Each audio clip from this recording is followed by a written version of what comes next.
pouvoir développer ensemble une coopération gagnant-gagnant. Alors, et puisqu'on parle de la question sécuritaire dans la partie orientale de la République démocratique du Congo, Monsieur et Dames, sachez qu'au Conseil de sécurité de l'ONU, la chef de la mission onusienne en République démocratique du Congo, Bintou Keïta, a affirmé que le M23 génère au moins 300 000 $ américains par mois au travers de minerais du Nord Kivu. Bintou Keïta a demandé des sanctions internationales contre ceux qui profitent du sol congolais. Cependant, le Rwanda s'est dit préoccupé par la situation humanitaire et sécuritaire en République démocratique du Congo, alors que ces propos est qualifiés de discours 3 par le représentant congolais au cours de ces conseils de sécurité.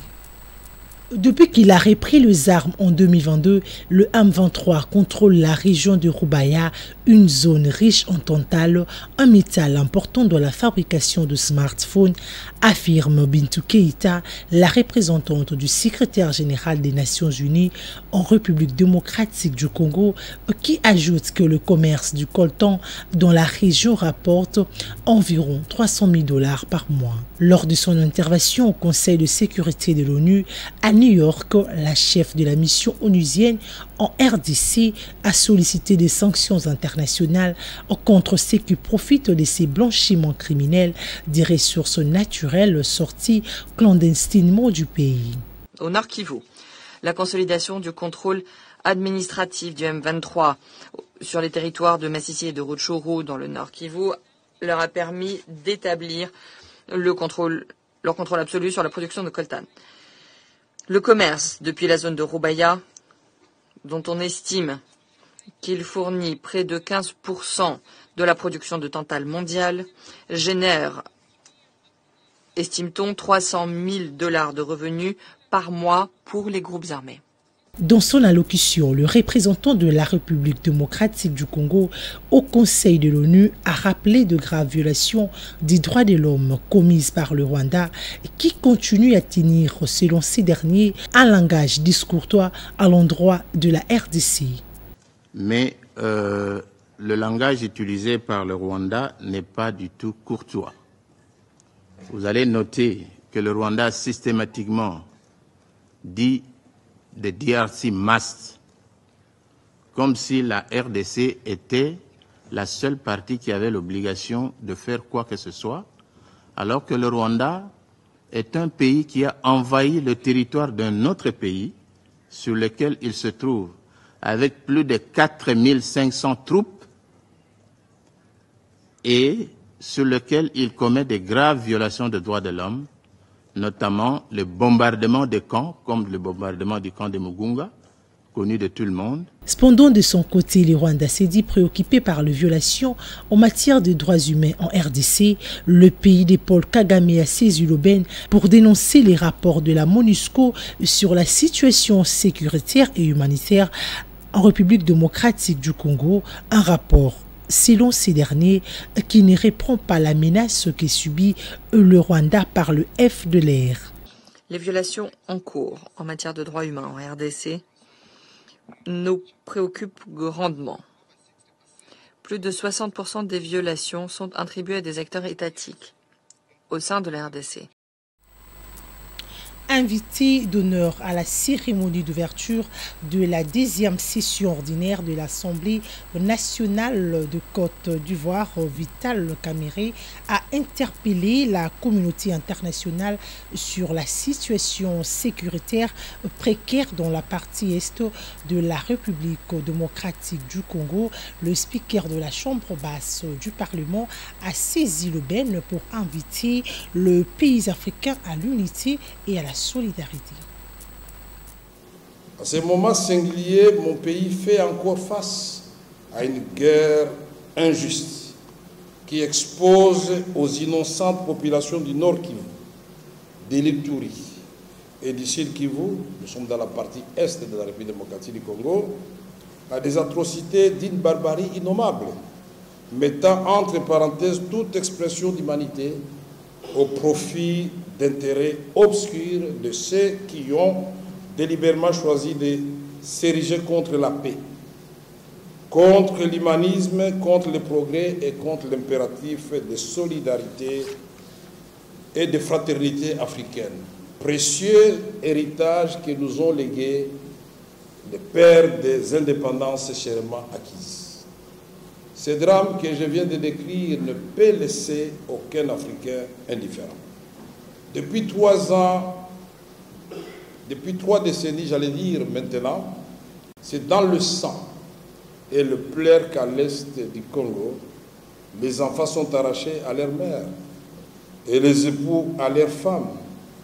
Dans cette partie du pays, les vieux sont souvent jetés sur les routes, livrés à l'errance et luttent tous les jours pour se soustraire au voile brumeux de la violence qui tente d'obscurcir l'horizon de leurs perspectives individuelles et les collectives. C'est depuis 3 décennies, en effet, que des bruits de bottes et les coups de canon charrient les rivières de sang et des torrents de larmes de nos terres, sur nos terres de l'Est, pourtant si riches et si belles. 3 longues décennies que les élèves y sont empêchés d'étudier correctement, que les mères et les filles sont éprouvées dans leur dignité par les viols systématiques érigés en armes de guerre. Le procès opposant la République démocratique du Congo au Rwanda sur les atrocités perpétrées dans la partie orientale de la RDC a bel et bien débuté à la cour de l'EAC. C'était la confirmation faite par le vice-ministre de la Justice et contentieux international Samuel Lombemba. Il l'a dit au cours d'un point de presse animé ce mardi 1er octobre au palais de la justice ici dans la capitale congolaise.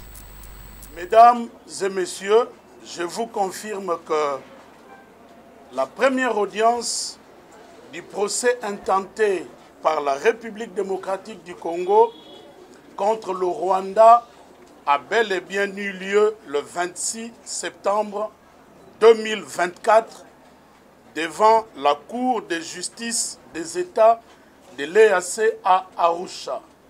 Notez que ce procès hautement historique fait partie d'une série de procédures judiciaires internationales initiées par son Excellence, Monsieur le Président de la République, chef de l'État, Félix Tshisekedi Tshilombo, contre la malice de M. Paul Kagame, le Rwanda et leurs complices, notamment devant la Cour africaine des droits de l'homme et des peuples, devant la Cour de justice des États d'Afrique de l'Est et devant la Cour pénale internationale ainsi que devant d'autres instances internationales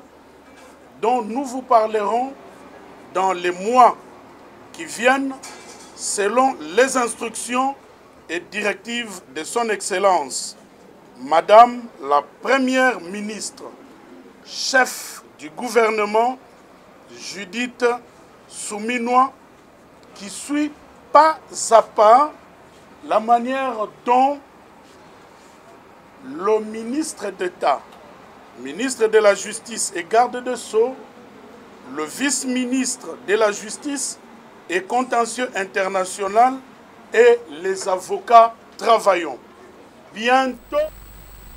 Sous la houlette du vice-premier ministre, ministre en charge de l'Intérieur, Sécurité, Décentralisation et Affaires coutumières, Maître Jacquemin Chabani-Louko, s'est ouvert le lundi 30 septembre la 9e session de la commission technique mixte sur la délimitation et la démarcation de frontières entre la République démocratique du Congo et la République du Congo. Le patron de la territoriale est déterminé à sécuriser les frontières entre la RDC et ses voisins tels que exigés par l'Union africaine. Devant son homologue du Congo-Brazzaville, Raymond Zéphirin Mboulou, le vice-premier ministre, ministre de l'Intérieur, Sécurité, Décentralisation et Affaires coutumières, Jacquemin Chabani-Louko, a donné les go ce lundi 30 septembre 2024 à Kinshasa, des travaux marquant la 9e session de la commission technique mixte en matière des frontières entre la RDC et la République du Congo. Pendant 2 jours, les experts de 2 pays vont travailler d'arrache-pied sur des questions relatives à la délimitation, la démarcation et la coopération transfrontalière. Voilà en outre un cadre approprié qui privilégie les dialogues et concertations en vue d'aplanir toute divergence entre les 2 pays. Je me sens en cet instant très honoré de prendre la parole au nom du gouvernement de la République démocratique du Congo devant cette assemblée pour d'abord vous saluer et ensuite remercier vivement le gouvernement de la République du Congo d'avoir accepté notre invitation en vue de prendre part aux présentes assises dans la métropole de Kinshasa. Je voudrais également, par la même occasion, au nom de mon pays et au mien propre, remercier particulièrement mon frère aîné, son Excellence, Monsieur le ministre de l'Intérieur, de la décentralisation et du développement local, pour ce mot de circonstance, combien fraternel et amical qu'il vient de prononcer. Car la République démocratique du Congo et la République du Congo sont 2 pays frères, avec les 2 capitales les plus rapprochées du monde, cela au-delà de la frontière qui les sépare.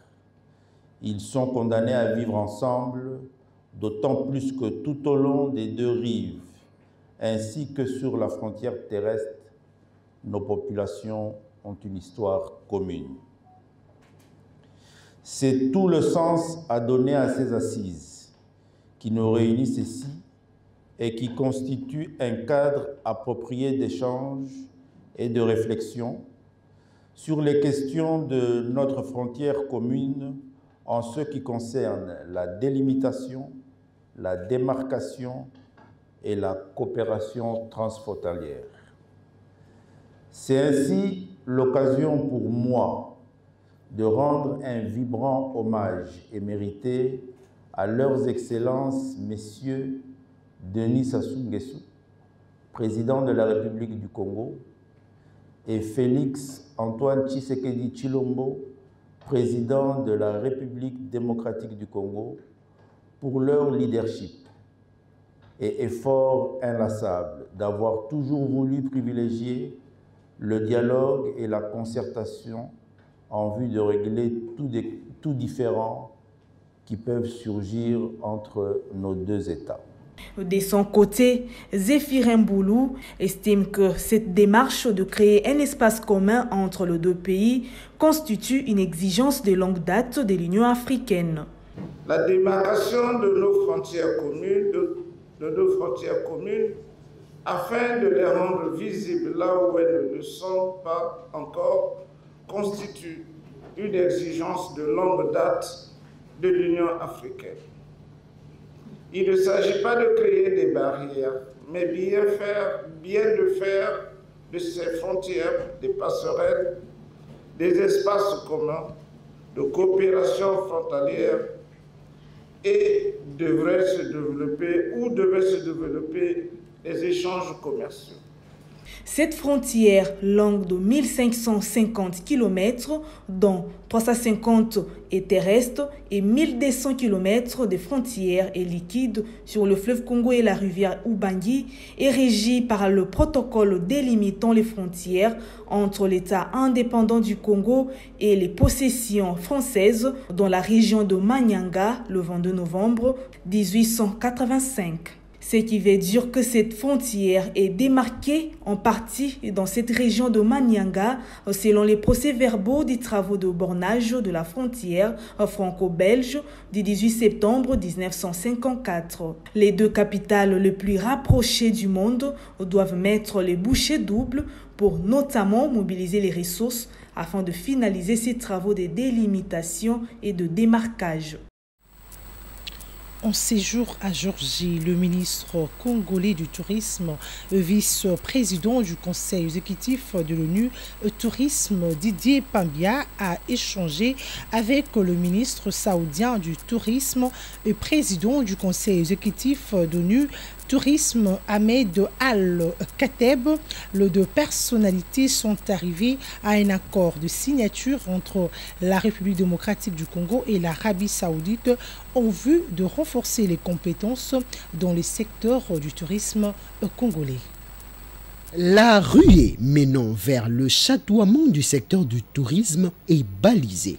À Tbilissi, capitale de la Géorgie où il séjourne, Didier Mpambia Moussanga, ministre congolais du tourisme et vice-président du Conseil exécutif d'ONU Tourisme, et Ahmed Al-Kateb, ministre saoudien du tourisme et président du Conseil exécutif d'ONU Tourisme, sont parvenus à un accord de signature entre la République démocratique du Congo et l'Arabie saoudite, visant à renforcer les compétences dans les secteurs du tourisme congolais. Un échange bénéfique et enrichissant qui a porté autour de plusieurs actes de coopération bilatérale, notamment la formation du personnel touristique, la planification et adoption de projets touristiques et le mémorandum d'attente sur les investissements saoudiens. À la sortie de ce dialogue, le ministre Didier Mpambia a exprimé sa satisfaction quant à cette collaboration, soulignant l'importance de former les acteurs du secteur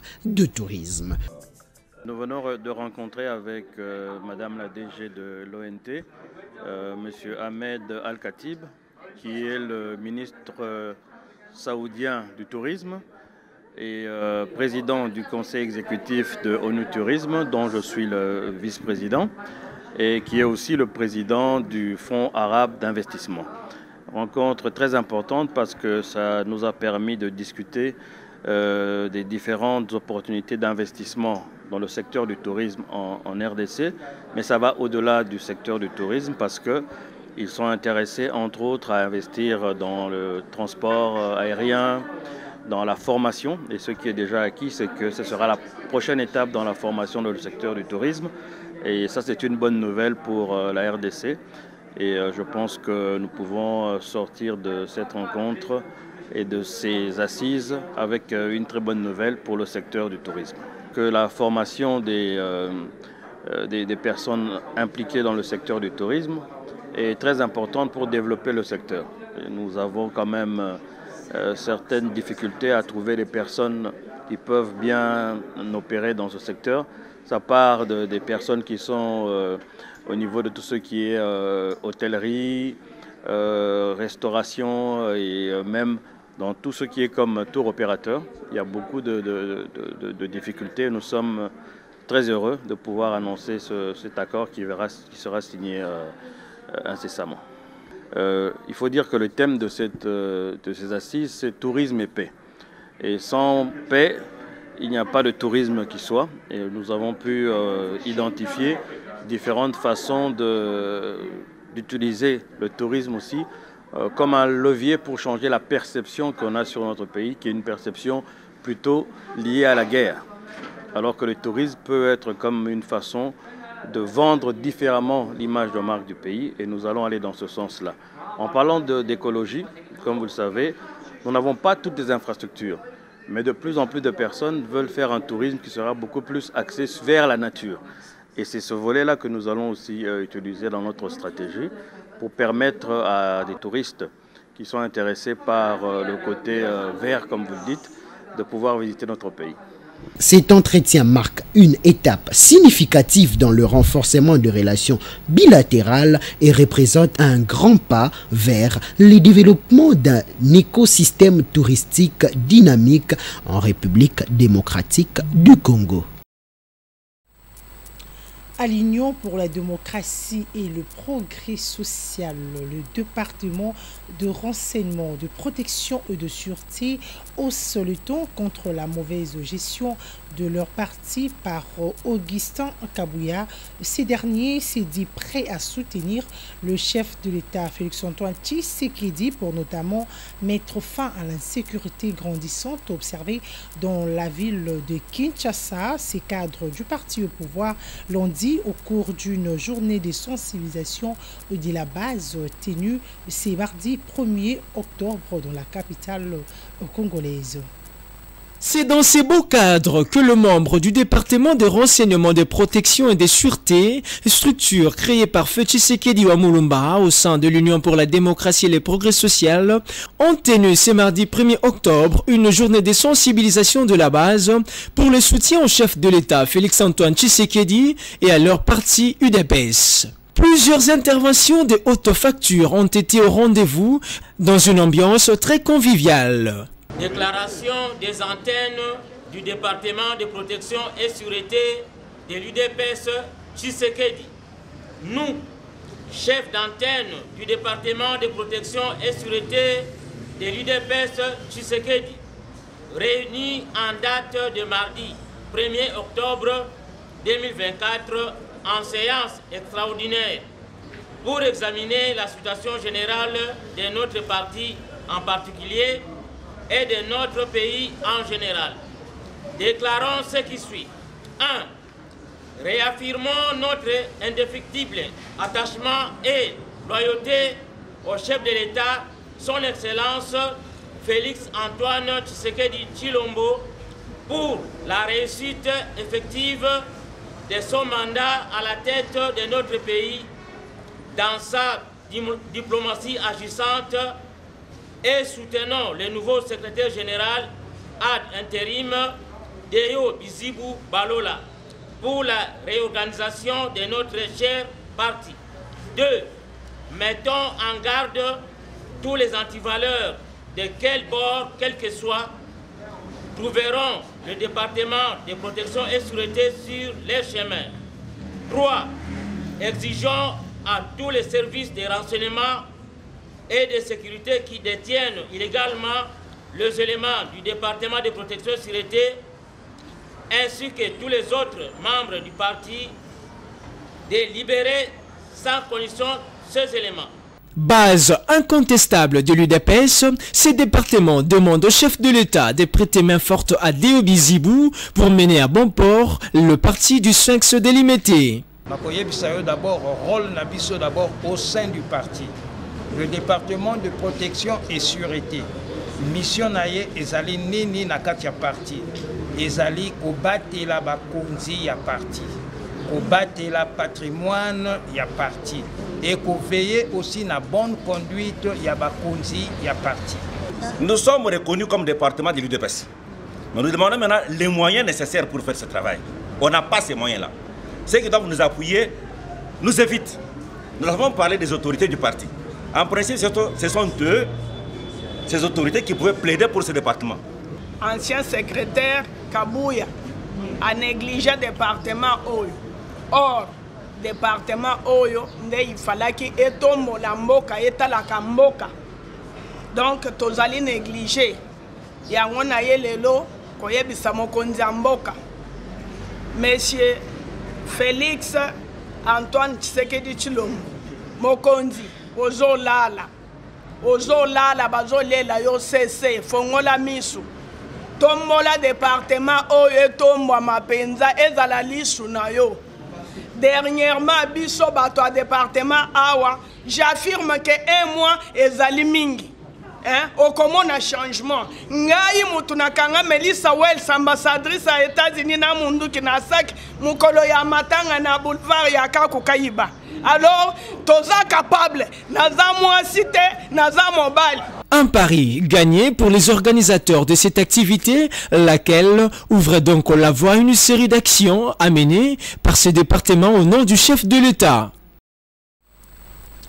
Inauguration ce mardi 1er octobre 2024 du centre médico-pédiatrique et gynécologique Bénédive au quartier Montbélier. Nous sommes dans la commune de Limete. Cette initiative est du docteur Maurice Mokouno, revenu de l'Europe suite à l'appel lancé par le député national Eliezer Ntambwe Mposhi pour investir au pays. Plusieurs cas sont pris en charge dans ces centres hospitaliers, notamment les drépanocytaires. Sous une escorte de la population en liesse, Eliezer Ntambwe a foulé ce mardi 1er octobre le quartier Montbélier dans la commune de Limete pour l'inauguration du centre médico-pédiatrique et gynécologique, œuvre du docteur Maurice Mokouno.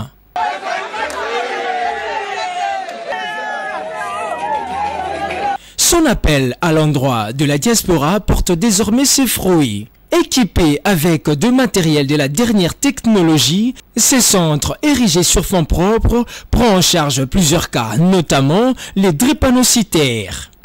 La motivation, c'est ce que j'ai toujours répété. Vous savez, le président national de l'Action commune pour la République ne cesse pas à prêcher. Comme je l'ai toujours appelé, c'est un prédicateur.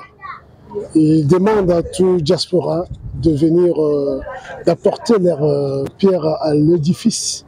C'est cette motivation-là que j'ai songé. Et tout ce que j'ai massé aussi ailleurs. Parce que vous savez, moi, je suis médecin chercheur de l'Institut de recherche en santé de la santé ici à Kinshasa, où j'étais affecté au centre d'anémie SS Mabanga. En présence de capables et invités de marque, l'élu national Eliezer Ntambwe a convié le personnel de ces centres d'en faire bon usage. Yango bino bande konangai bana Montbélier. Eloko eza eloko na bino bo batela yango. Na chikolo bana ba collaborateur ya docteur Maurice. Ba docteur o bazana ye na bande ko mususu ba ko travailler awo. Il faut boye batango zoluka ozo ba million ka mukolo moko ekosimba te. Place aux alliés conviés, wanezana bato babanda, kuna bazo mata manembe manembe. C'est bien, il y a quoi encourager. De leur côté, la population a également loué l'initiative.